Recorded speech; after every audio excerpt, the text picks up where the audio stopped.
In this video, we'll be going over the most powerful items that existed in official source books for D&D, with no real limit on which items can appear on the list, just as long as they're obtainable from one of the books that's been put out by Wizards of the Coast for 5th edition. And at number 10, we have the Talisman of Pure Good.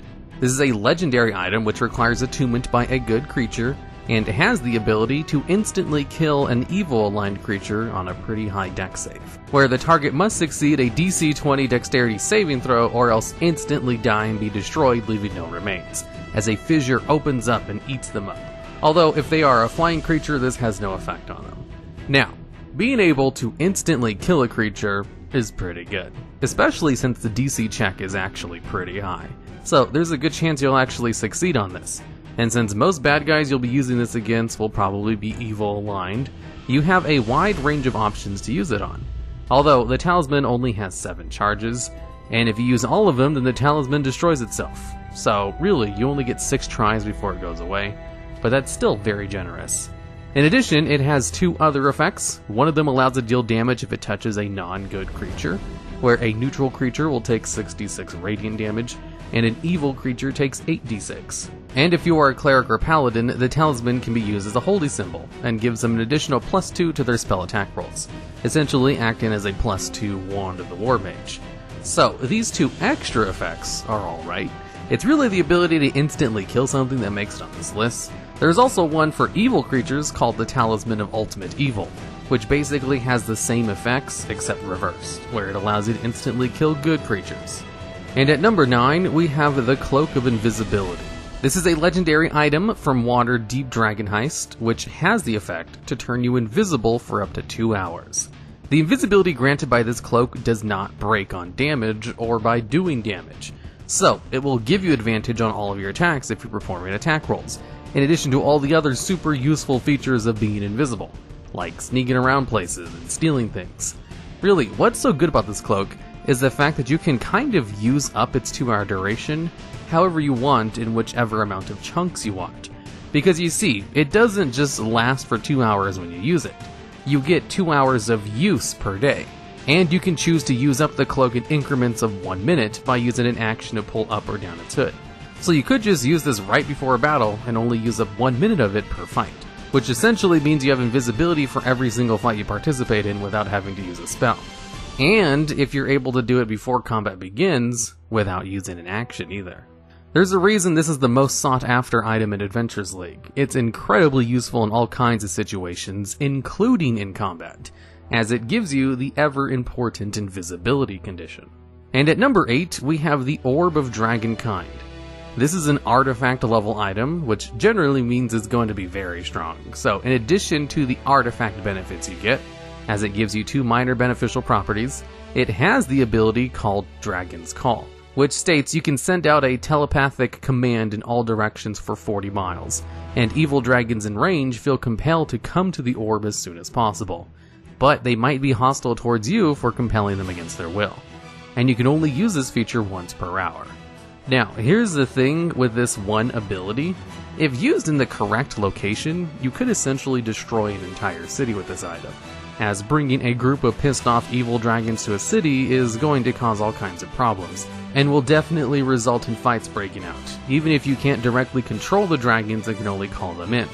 Although that's not super useful for normal combat, it's more of a really good item to probably give to a villain who's up to bad things. Although if you don't want to use its ability to call evil dragons to your location, it also allows you to cast a whole bunch of spells. Most of them are just support or healing spells, but it does allow you to cast detect magic at will, which is pretty useful on its own as well. Although, since the usefulness of being able to call dragons to your location can vary very widely, depending on your DM and what campaign you're running, I only give this item a lower spot on this list. And at number 7, we have the Robe of the Archmagi. This is currently the only item in the game which increases your spell save DC. Well, except for one warlock item that only works on warlocks. So it's a very sought after item by all spellcasters, as that can allow you to get your spell save DC to a point where most monsters can't possibly succeed on certain saving throws. In addition to this unique effect, it also has a nice light armor property, being better than any light armor by giving you a base AC of 15 and adding all of your dexterity modifier to your armor class as well. This is better than the best medium armor even, with the medium armor master feat. And if you have 20 dex, allows you to have more AC than any heavy armor as well. Although most people who can attune to this item probably won't have super high dexterity modifiers, as only sorcerers, warlocks, and wizards are allowed to tune to it. So it is a nice AC boost, but it's not going to be ridiculous unless they happen to have 20 dex. And also it gives you magic resistance, where you just have advantage on saving throws against spells and other magical effects, which is something that's very common on boss monsters, and part of the reason the Yuan-Ti race is considered overpowered is because they have this ability baseline. Now, most people will pick up this robe just for the spell save DC increase, but it also gives you +2 to your spell attack bonus, which is not as rare, and all 4 of these benefits are pretty good. The reason it makes on this list is mainly because of that spell save DC bonus though, as that's pretty strong. And at number 6, we have the Horn of Vallhalla. More specifically, the Iron Horn, as there are 4 versions of it. While the horn does not require attunement to use, it does have certain requirements on use. You see, when you blow the horn, it will summon about 15 berserkers if it's using the legendary version, who will fight for you for 1 hour before disappearing back to Valhalla, or until they drop to 0 hit points. And berserkers are CR2 monsters, who have about 70 health on average, but only deal about 9 damage on average, as they just have 1 great axe attack. So, they're pretty beefy creatures to summon, and if you summon enough of them in a large amount, like 15 of them at once, that's an additional 135 damage per turn, since the berserker gives themselves advantage on their attack rolls, and they all have very high health for their low CR rating, so there's a good chance they'll stay around and not die to a single AoE. In fact, they probably have more health than most players, so being able to summon 15 berserkers is pretty good, especially on an item which doesn't require attunement. And that's where the requirements come in. You see, you can only use this horn once every 7 days, and depending on which horn you use, you need to have proficiencies in certain kinds of weapons and armor. The lowest rarity one requires no proficiencies and can be used by anyone. The brass horn only requires proficiency in simple weapons, which all adventurers start out with baseline. The bronze horn can allow you to summon up to 12 berserkers on average, requires you to be proficient in medium armor, which is a requirement that's not super hard to achieve. And then the legendary one, the Iron Horn, which allows you to summon up to 15 berserkers on average, requires proficiency in all martial weapons, which is something only a handful of classes can accomplish. Although being able to summon an army of 15 berserkers to fight for you for 1 hour is really good, which is why this is definitely one of the strongest items in the game. Even if it's kind of a nightmare to keep track of all those berserkers, I would recommend looking into mass combat rules rather than having to roll dice for 15 attacks. And at number 5, we have the Staff of the Magi. This staff has the special ability where you can break it over your knee in order to destroy it, which will create a magical explosion in a 30-foot radius that can deal 400 damage to everything within 10 feet of the center, lowering damage as you get further away from the center of the explosion. Now, 400 damage is enough to kill a vast majority of monsters in the game, with only monsters above CR20 really having the health to take a single hit from this explosion.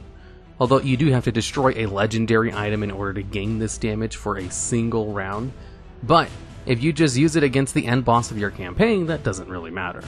Although if you're not trying to destroy the item, it does also have a whole bunch of other useful effects. This staff acts as a +2 weapon if used as a quarterstaff. It also gives you +2 to your spell attack rolls. It gives you advantage on saving throws against spells, and has the ability to absorb a spell if it's targeted at you, in order to grant the staff more charges. Baseline, the staff has 50 charges, and it can use the charges to cast a whole bunch of spells, which all require a different amount of charges each to use, with it being able to cast a 7th level fireball for 7 charges, for example, or a lightning bolt, wall of fire, etc, etc. It also has a handful of spells it can use without charges, like Detect Magic, or Enlarge/Reduce, in addition to a couple of cantrips and some other more situational spells, but Detect Magic and Enlarge/Reduce are both good spells to have an unlimited amount of. And the explosion of the staff is determined by the amount of charges left when you break it, with the maximum amount of damage it can do being 400 if it has all 50 charges. So, with granting you a whole bunch of useful spells, great defensive options, some attack bonuses, and the ability to instantly kill some bosses, if you decide to break it, it's definitely one of the stronger items in the game. And at number 4, we have the Deck of Many Things. This is probably one of the most banned items in games because it has potential to completely ruin everything. You see, this legendary item allows you to draw one of its 22 cards, and then has an effect based on which card you pull out. It could have an effect pretty minor, like giving you a rare item, or a 4th level fighter who fights for you, but most of the effects are pretty ridiculous with how good or bad they are. Like, one of the cards swaps your alignment from good to evil and vice versa, which can completely end certain characters who are reliant on having their alignment. One of them will teleport you to a different dimension with none of your items, and you can't be located by any magic except a wish. And if your party doesn't have access to the wish spell, then that's basically the end of your character. Some of them provide permanent negative debuffs, like giving you a negative penalty to all saving throws, or permanently reducing your intelligence by 1d4 plus 1. Some of them increase your ability scores, others will give you tons of gold, and a lot of them will increase or decrease your experience. So it's possible to gain or lose levels with some of the draws, and make a level disparity between you and the other party members. Since pretty much all of the effects you get are pretty game-changing, this item can easily break a lot of parts of your game, unless you severely homebrew the item to make a lot of its effects not so ridiculous. It's also a good item to give the people at the end of a campaign when you don't care anymore, since at that point it's not a big deal if they gain 50,000 experience in a legendary item, or have all your magic items instantly disintegrated. And at number 3, we have the Luck Blade. The Luck Blade is a +1 legendary dagger, which basically gives you luck points similar to the Luck Feat, in order to reroll basically any one roll that you don't like. It also has the option to cast the Wish spell up to 3 times. Now, the Wish spell is definitely one of the most powerful spells in the game, since it can allow you to do almost anything, assuming your DM allows it. As a baseline, it allows you to cast any spell level 8 or lower without spell materials, which can be pretty useful for using something like Simulacrum without all of the expensive materials, or its 12-hour cast time. There's also a handful of other effects you can use with Wish, like giving yourself 25,000 gold, healing up to 20 creatures to full health, and ending all negative effects on them, giving up to 10 people resistances to any one damage type, granting immunity to up to 10 creatures to a spell of your choice, or undoing a failed roll that was made in the last turn, even rewinding time in order to accomplish this. Although the real usefulness of this is the reality warping capabilities, where you can just ask for anything you can think of, and there's a chance that you can get it. Like, you could ask your DM for a legion of 25,000 fully armored warships, each one with an army of 50 berserkers who will fight at your command, and there's a chance you can just get that, which would allow you to win basically any encounter or conflict you might have for the rest of the game. Although most DMs are encouraged to not give you these things, and to instead monkey paw the wish in some way, but the potential is there, and it's pretty strong. Usually there's a whole bunch of negative effects to using Wish in any other way besides duplicating a spell, like the chance that you won't ever be able to cast it again. But if you use Wish from an item, you don't really have to worry about those negative effects, and you just kind of do whatever you want. And at number 2, we have the Eye and Hand of Vecna. These items, which became available thanks to Descent into Avernus, are a pair of artifact items which grant you a whole bunch of different benefits. One of them is the ability to cast the Wish spell for free once every 30 days, which definitely beats out Luck Blade a little bit. But there is a lot of negative side effects to using these two items, so there's a chance you won't be able to do that. You see, in order to attune to the eye, you have to tear out your own eye first in order to place the new one in. And to attune to the hand, you must cut off your left hand and then shove the hand of Vecna into it so it can graft itself to the stump. And if the hand is ever removed, you die. You also have your alignment changed to true neutral, and then gain a whole bunch of benefits like True Sight, a strength score of 20, extra cold damage on every hit, and the ability to cast a whole bunch of spells, like Dominate Monster, Eye Bite, Disintegrate, Finger of Death, Teleport, and a whole bunch of other really useful spells, unlike the Orb of Dragonkind. But every time you use a spell from the eye, there's a 5% chance that Vecna will tear your soul from your body and take control of your character like a puppet. And every time you use a spell from the hand, it will cast a suggestion spell on you, demanding you to commit an evil act. Although definitely the strongest one is the ability to use a wish once every month. But it also has so many other great benefits even if you never use any of the spells it can cast, as it also gives you regeneration, immunity to disease and poison, X-ray vision, the ability to instantly kill people by touching them with a failed DC 18 Constitution save, if you don't mind your character being evil, and never wish to use any of the eye spells so that you don't have a 5% chance of instantly dying. There's still a lot of great benefits you can get, even if you completely avoid the abilities that have downsides to them. And the number 1 item on this list only beats out this combo because it doesn't require attunement. And at number 1, we have the Ring of 3 Wishes. This is an item that allows you to use the wish spell 3 times, and unlike the Luck Blade or Hand of Vecna, does not require you to attune to the item. So you can just have 3 wishes in your back pocket to use whenever you want without any hindrances or chance to have your soul instantly destroyed. Although the Ring of 3 Wishes only has 3 wishes and does nothing else. Once you use them all up, the ring becomes non-magical. However, since it allows you to cast a wish, and since wish allows you to do basically whatever you want as long as the GM allows it, you could just wish for the ring to have all of its charges back with its last charge, and there is a chance that will happen.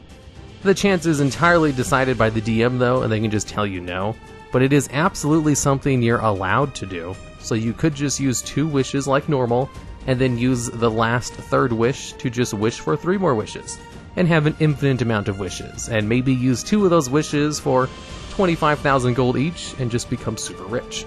Personally, I wouldn't allow this to happen without some kind of ridiculous percentile D100 roll, but that's just kind of the shenanigans that come about when you have the wish spell available to you. The reason spellcasters who gain the ability normally don't like to abuse it as much is because they have the chance to permanently lose the ability to cast Wish if they use it on anything except copying spells. Wishes granted from items, though, don't have this downside, so you're kind of encouraged to use it in more creative ways when you gain the ability through an item. And being able to use 3 of them without an attunement is definitely one of the most powerful ways to obtain wishes, which is why it's number 1 on this list.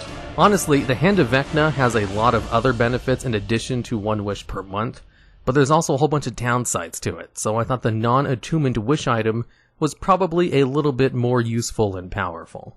Alright, and that's the list. There's a good chance I missed some other more powerful items, or there are some items that are very powerful for their rarity scale.